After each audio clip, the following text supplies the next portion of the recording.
Hey, welcome to day 5 of Advent for Moms. Today we're talking about everyday motherhood and God showing up in the small, unexpected moments of our everyday lives. Becoming a mom gives you the truly unique experience of dying to yourself.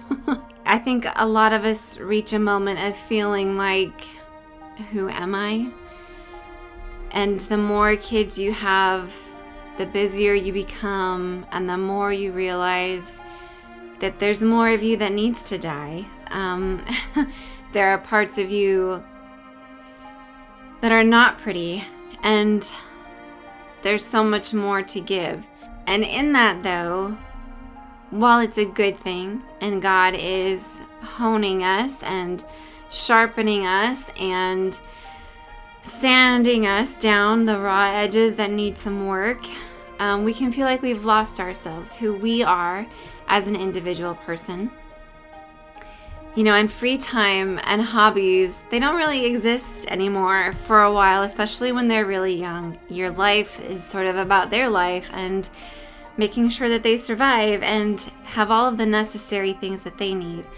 And it's really less about us and accomplishing things for ourselves. And we know that what we're doing is important, but it can still hurt. And so I found this verse a long time ago, and I get so excited to share it as often as I can, but it is in Isaiah 40. So if you want to turn there or just listen, Isaiah 40 is really reminiscent of Job and talking basically about the power of God. But tucked in there in verse 11 is a really great little nugget. I'm going to start at verse 9 and we're going to read through 12. You who bring good tidings to Zion, go up on a high mountain. You who bring good tidings to Jerusalem, lift up your voice with a shout. Lift it up. Do not be afraid. Say to the towns of Judah, here is your God. See, the sovereign Lord comes with power, and his arm rules for him. See, his reward is with him, and his recompense accompanies him. He tends his flock like a shepherd. He gathers the lambs in his arms, and carries them close to his heart. He gently leads those that have young. Who has measured the waters in the hollow of his hand, or with the breadth of his hand marked off the heavens? Who has held the dust of the earth in a basket, or weighed the mountains on the scales and the hills in a balance? So I hope you heard it in there. He gently leads those that have young. So in the middle of this chapter about the power of God and who God is and who can compare to him, who has done all these things, there's this precious little section where he talks about tending his flock, and that includes you. So even in all of his mightiness, he is still so tender, so intentional and loving and caring. And he says he gathers the lambs in his arms and carries them close to his heart. So this is not like a slung over his shoulder kind of situation, like he's hauling something or he's got this pack, this load to carry. He's not acting like we are a burden. His flock is precious to him, and the little lambs he holds close to his heart. This is an intentional caring for the little ones. And I just think it's really profound that in the middle of all of this larger mission that he's accomplishing, he notes that. And so that, I think, is a directive for us as moms, that in the midst of everything that is going on in our world, in our life, that it is so important to tend to that flock like a shepherd and to carry them close to your heart.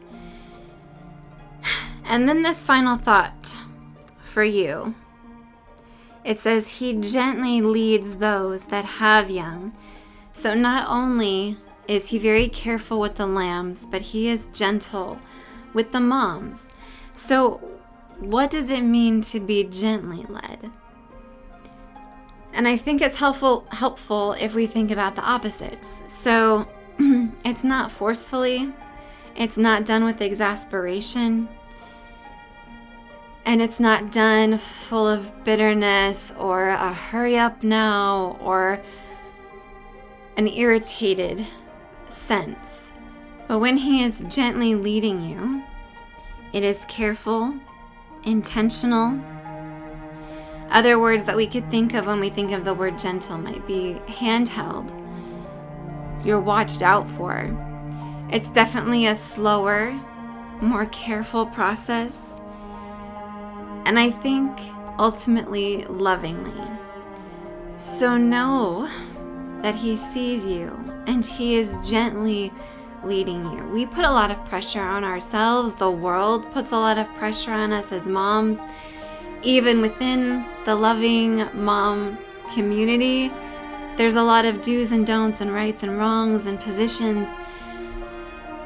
And ultimately, our job is to love and tend to our children the way he takes care of his flock. But know that you are not expected to do that work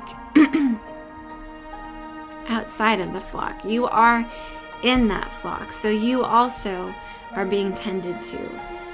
And I think that's important to remember, because a lot of times it's easy to feel on our own and to trudge through it and to get through it and to make it past this milestone and to reach this certain age.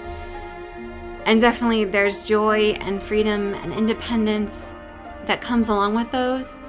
But in the moment that you are in whatever hardship you are enduring, with whichever age child you have or temperament, that God is gentle with you. And I think it's important to take that in and receive that love and that nurturing so that it can be passed along to our children as well. So make sure that you are taking time to receive the love of the Father as he cares for you, and to stop and recognize those moments where he's speaking to your heart. All right, that's it for today. Head over to my website and download your free Psalm 23 hand-lettering guide. Subscribe as well, so that way we can continue on this Advent journey together. And I will talk to you soon.